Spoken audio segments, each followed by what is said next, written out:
Bienvenidos un martes más aquí a Cantabria de cerca. Nuestra comunidad autónoma, tiene un patrimonio histórico espectacular, pero a veces la gente no lo conoce tanto como debería o tanto como nos gustaría. A veces es difícil acercarse a la historia, pero para ponerlo más sencillo, hay una asociación en Cantabria que nos lo traslada de un modo especial, de un modo diferente. Se trata de Cantabruri. Para hablarnos de ello y de lo que hacen, tenemos hoy con nosotros a uno de sus integrantes, Rubén San Cristóbal. Bienvenido a Popular Televisión. Muchas gracias por la bienvenida. Estamos encantados de tenerte hoy aquí con nosotros para que nos expliques, lo primero de todo, ¿qué es la Asociación Cantabruri? Pues el placer es nuestro, sobre todo para darnos la oportunidad de explicaros. Pues bueno, la Asociación Cantabruri es un proyecto desde hace 4 años, en la cual diferentes personas que terminamos la carrera de Historia y otros vinculados al ocio y tiempo libre, pues decidimos quitarnos esta espinita clavada que tenemos cuando nos enseñan Historia, ya sea en los institutos o en las carreras, que nos dan mucha materia, memorízate esto y vomítame datos, y terminamos, nosotros dijimos, esto lo tenemos que cortar con ello. Y empezamos a hacer actividades, pues, un poquito de arqueología experimental, talleres experienciales, es decir, que la gente directamente enrede con las cosas, es decir, que lo toque, que sea partícipe ella y cree su propia historia, con materiales fidedignos.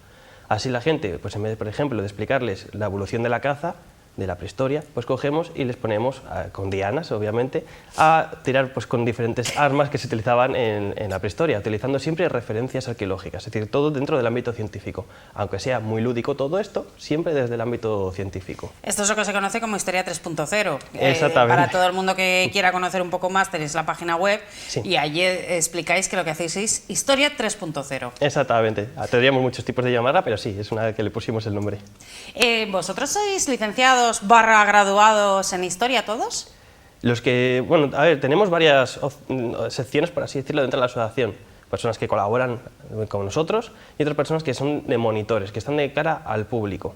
Los que están de cara al público, una cosa es obligatoria, que sean titulados, ya sean en Historia o alguna rama científica polivalente, y ya si tienen pues de arqueología y otras cositas, pues también, pero todo que sean los pilares de la base histórica. ¿Y por qué esto? Porque tenemos ya esa capacidad, por así decirlo, de criba y de filtrar pues muchos clichés y muchos populismos, por así decirlo, en el cual la gente pues se enceca. Uno, para que me entiendas rápidamente, estamos desmintiendo en todos los talleres que hacemos de prehistoria, que ya sean de pintura, estamos quitando hasta de los libros el tema de que la prehistoria se pintaba con sangre. Estamos cansados de repetirlo, pero hasta a día de hoy libros de prehistoria, de la ESO, de primaria, tienen estos documentos. Y bueno, pues nuestras actividades, pues nuestros monitores ya están formados, obviamente, ya tienen una muy buena base y pues empiezan a desmentir un poquito estos clichés, que igual una persona no formada en este ámbito, puede haber gente que le guste y puede saberlo, pero por lo general, gente no formada que te puede impartir algo de esto porque le han dado un guión y venga, suerte, pues no tienen esa criba de mirar documentación científica de verdad. Aparte de esa titulación que tengamos en grado, máster, lo que sea, también de cara al público tienen el título de ocio y tiempo libre.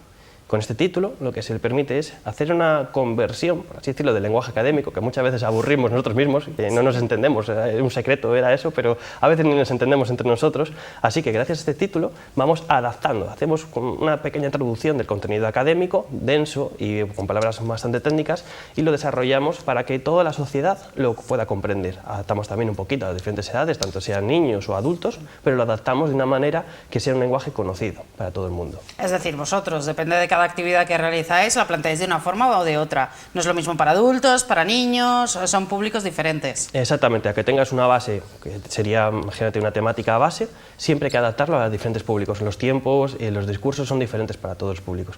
¿Y de dónde viene vuestro nombre, Asociación Cantabruri? Pues mira, tenemos la primera es la de Cantabru, obviamente de Cantabria, y el RI que tendríamos final es realidad inmersiva. Es decir, como es un poco un guiño en plan Cantabria, realidad inmersiva. Es decir, por eso creo que te comentaba antes, porque la gente se mete dentro y hace las actividades. Yo no sé si esto, vosotros acabasteis la carrera y decidisteis lanzaros a la aventura. Pues un poquito sí y no, al mismo tiempo. Yo para pagar la carrera, por así decirlo, pues estuve trabajando mucho tiempo de monitor de tiempo libre y con las empresas que estaba allí pues empezaba a comentarles un poquito, a hacer algunas actividades para el vicio muy oculto, un poco de prehistoria, de arqueología, y se vio que poco a poco iba cuajando y que la gente demandaba estas actividades, que había cabida. Pues bueno, pues nos reunimos unos cuantos compañeros, uno de tiempo libre, el director de tiempo libre, y yo, y empezamos un poquito la aventura. Fuimos avisando a diferentes compañeros, oye, uniros a esto, y empezamos poquito a poco hasta llegar a hoy. Pues la verdad que un camino muy interesante. Tenéis muchísima actividad en estos momentos. Os estamos viendo que cada vez tenéis más talleres, cada vez tenéis más actividades con diferentes instituciones, con diferentes organismos. ¿Ha sido un camino complicado para llegar hasta aquí? Muy complicado por el tema de que cuando empezamos a andar, de repente nos vino el amigo COVID. Eso, como a todo el mundo, fue pues bueno, un poco chasco. Por aquel entonces yo estaba trabajando en otro museo de aquí a nivel nacional y bueno, vimos eso, que la demanda existía, pero con el COVID pues se nos interrumpió. Pero bueno, tras el COVID, las diferentes normativas, que poco a poco el desconfinamiento pues se ha ido poco a poco creciendo hasta llegar ahí. No ha sido un camino fácil, eso hay que decirlo claro, y sobre todo son muchísimas horas que hay que meter de inversión, sobre todo para investigar, que desde un taller hay que investigar, tener también, realizar los materiales, porque esto no puedes ir a un centro comercial a comprarlos, sino que muchos de ellos los tienes que hacer tú, porque o comprarlos es muy complicado, y luego aplicarlo para que sea aplicable al espacio que nos ofrezcan. Además tú eres artesano, entonces, además de investigador, eres artesano también. Un poquito sí, no te voy a mentir, eso es lo que he comentado con los compañeros, porque es que muchas de esos pues no existe. Si queremos, por ejemplo, hacer un taller, un telar de la época del bronce, pues tenemos que fabricarle, no nos queda otra. Es decir, no te le venden, no vas a un centro comercial aquí de la zona de la bahía y te lo venden, no, hay que fabricarles. Y la fabricación es todo según los datos científicos, no metemos cosas que no sean científicas. ¿Te pones entonces a fabricar como si se hiciese en el mismo momento o haces un poco de trampilla y utilizas también ayudas actuales para la fabricación? Depende, para lo que queramos orientarlo. Por lo general, con herramientas actuales, porque si no, estás ahí sometido a vivir dentro del taller y no sales en meses. Pero si queremos ver algo que sea aplicado a experimentar, que tengamos que ver la trazabilidad que hacemos en arqueología, de cómo por ejemplo, unas piezas de telar que estamos hablando de barro, a ver cómo se generan con el fuego, los moldes, pues a eso sí, es decir, que tendríamos las dos ramas, una que sería para hacer las actividades y otra la rama científica. Pero por lo general, que es la que más impera, es la de las actividades, pues utilizamos maquinaria de hoy en día. Lo que vemos como espectadores es el resultado final, el taller, pero ¿tú has llegado a calcular alguna vez cuántas horas puede llegar a costar preparar un taller como los que hacéis vosotros? Pues mira, hace unos pocos meses publicamos una imagen ante una crítica negativa que habíamos tenido por ahí de manera oral, de un iceberg, mítico que conocemos todos, y lo que se ve, dices tú, es la punta del iceberg. Las horas, como te he dicho anteriormente, no solo estamos fabricando los materiales, hay que investigar que sean materiales correctos, claro, no hemos hecho materiales de este estilo pues ninguno en la vida, así que hay que hacer ensayo y error. Por lo general son muchos errores hasta llegar a lo que te quede óptimo. Y luego ponerlo en práctica. Las horas que se puede echar para fabricar material depende un poquito del material que sea, pero son muchas. Para que nos entendamos, en el taller de caza que hemos comentado al principio, pues por ejemplo, para hacer un venablo, que era como las flechas estas grandes que teníamos en la prehistoria, que tenemos aquí muchos restos en las partes delanteras, pues para eso tienes que ir a un bosque o a un prado de algún compañero que tenga unas varas, por ejemplo, de avellano, que estén rectas, cortarlos. Eso ya lo vas a dejar secar una temporada. Si ves que una vez que esté seco o esté un poco verde, si ves que está un poco torcido, vas a tener que endurecerlo con el fuego, poquito a poco torcerlo. Una vez que está eso, lo pelas, le añades plumas que tienes que haber comprado previamente, bueno, le vas todo un proceso, básicamente. Pero tardas tiempo. Vamos a hablar de alguna de las actividades que realizáis. Vamos a empezar con la prehistoria, con lo más antiguo. Os hemos visto mucha actividad con la Cueva del Pendo en el Ayuntamiento de Camargo, esa gran localidad que se está dando una gran promoción. Por ejemplo, campamentos prehistóricos habéis realizado. Sí, hace algunos años realizamos eso con la Concejalía de Turismo y Formación, pues son actividades un poco para que los chavales del pueblo tuvieran una alternativa así de ocio y sobre todo que conocieran lo que es la Cueva del Pendo y en su entorno, porque aunque tengamos la cueva, el entorno de alrededor también es muy importante. Y mientras actividades de arqueología experimental, difusión, rutas por la naturaleza, pues les transportábamos pues, durante un fin de semana a lo que sería un poco la prehistoria. Nos portábamos bien, les dábamos de comer, pero también teníamos, mira, el taller de caza, por ejemplo, el que no cazaba bien, que no daba la diana, pues era recolector, no era cazador. Hay que decir, no era caza de verdad. No, era caza diana. Era diana, sí, hay que decirlo por si acaso, sí, son dianas con algunos animales de época, que ellos disparaban con las flechas estas que te he comentado anteriormente, y bueno, pues teníamos esa pequeña broma de que si no cazaban, no eran cazadores, sino que eran recolectores y les damos su pieza de fruta. Luego nos portábamos bien si lo dábamos. También, además, bueno, nos alegramos de que los niños estuviesen bien tratados, sí. Por lo menos en el taller. ¿Han aprendido mucho en este tipo de talleres, como el que te comentaba del Pendo? Pues mira, siempre tenemos una gran demanda y sobre todo el punto uno, lo de que pintaban con óxidos de hierro y no con sangre, ya con eso yo ya me voy feliz. Hasta muchos amigos míos se ríen porque siempre van a rebuscar esa pregunta, que todavía, insisto, impera en algunos libros.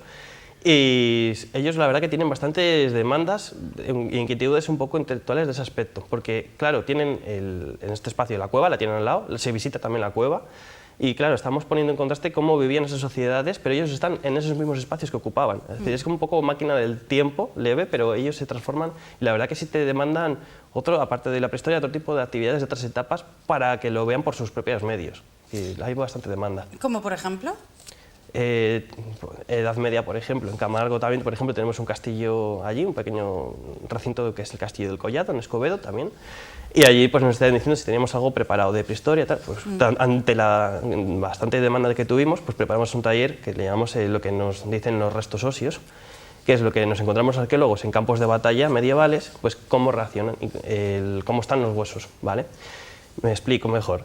Si tenemos algunas contusiones, quiere decir que esa persona pues, la han dado con X, con gente con un hacha.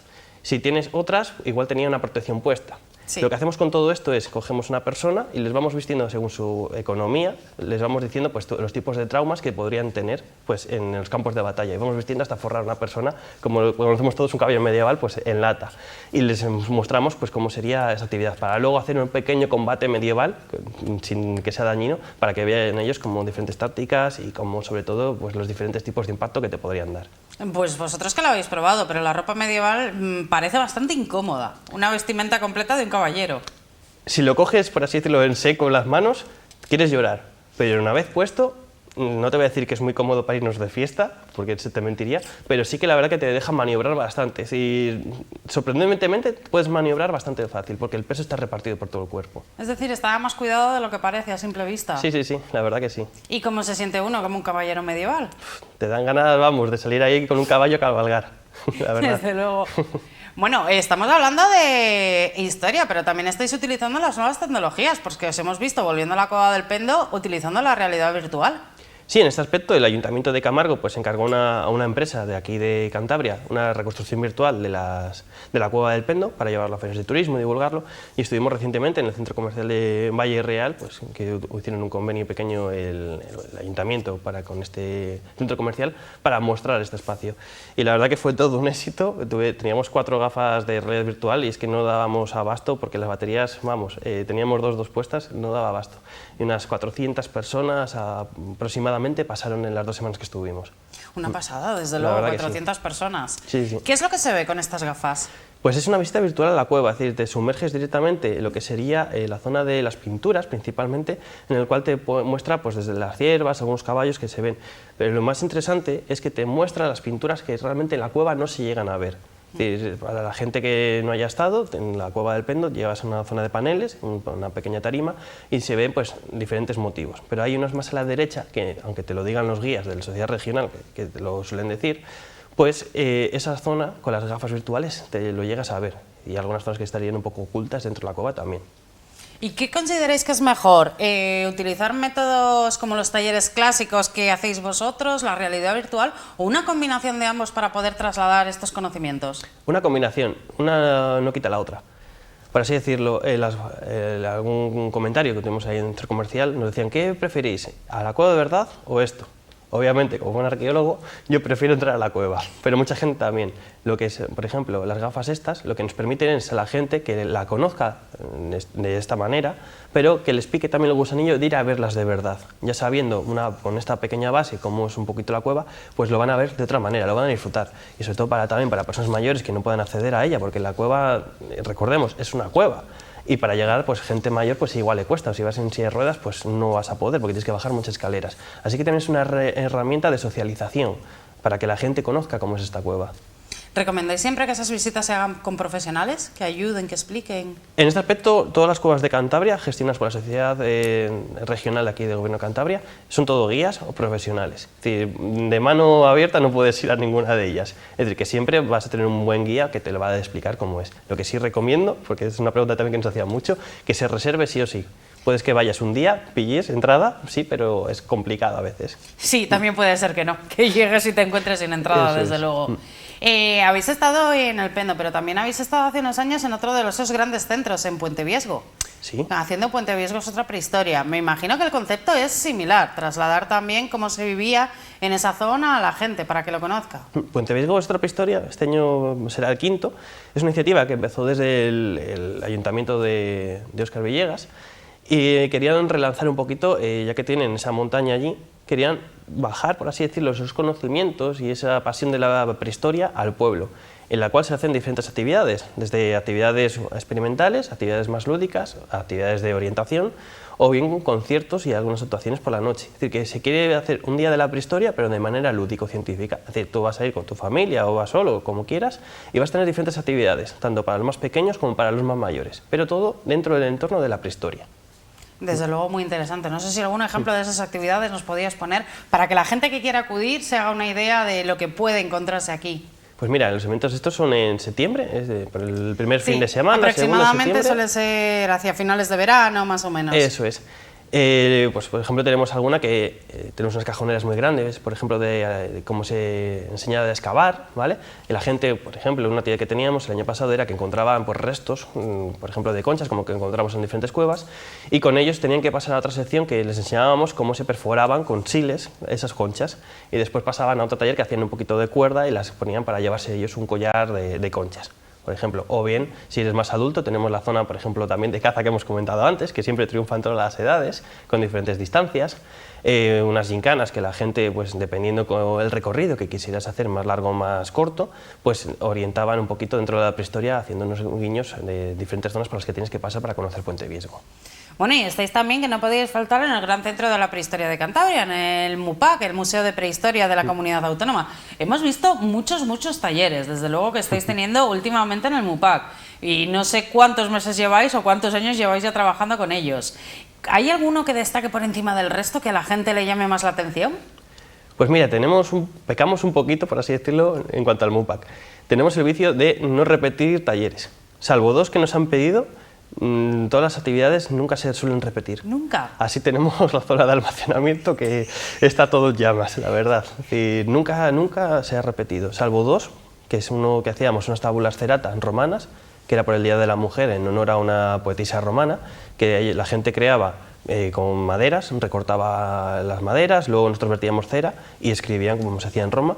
Y otra actividad que siempre también nos han demandado, que era por el Día del Medio Ambiente, hacer por así decirlo, unos recetarios tradicionales, etnográficos de pomadas de Cantabria, en plan unas antiquemaduras, para que vieran un poquito pues, diferentes utensilios de plantas, poniéndolo en contexto, sobre todo eso a lo largo de la historia, cómo se ha utilizado la farmacopea natural. Oye, ¿y nos lo habéis planteado, repetir los talleres de más éxito? Si lo demandan, sí, pero vamos, es que hay muchos que la gente les encanta. Hace poquito tiempo estuvimos, por ejemplo, haciendo uno con juventud y con adultos, que era de iluminación de manuscritos medievales, en la cual la verdad que tuvo muchísimo éxito, y ahí enseñábamos, pues unas compañeras que son de ilustración y de paleografía, pues como enseñaron cómo se hacía pues, iluminaciones de los manuscritos medievales, poniendo pan de oro, haciendo la gente hacía su propia tinta y luego la usaba, y luego se lo podían llevar a casa. Así que tenemos muchísimos. Pues os hemos visto que os lo pasáis muy bien con las máscaras chamánicas, paseando por el MUPAC también. Ahí nos has dado, a decir, ese es el pequeño niño que llevamos dentro, que a veces somos más gamberros nosotros que ellos, la verdad. Una actividad esa que fue las máscaras chamánicas, pues la verdad que dio mucho juego, gustó muchísimo y fue, mira, una de los grandes éxitos de este año también. ¿Tenéis planteado más talleres para el MUPAC para los próximos meses? Sí, quitando el parón de verano, de aquí a diciembre tenemos. Es decir, que todo el que quiera interesarse, todo el que quiera acudir puede estar atento.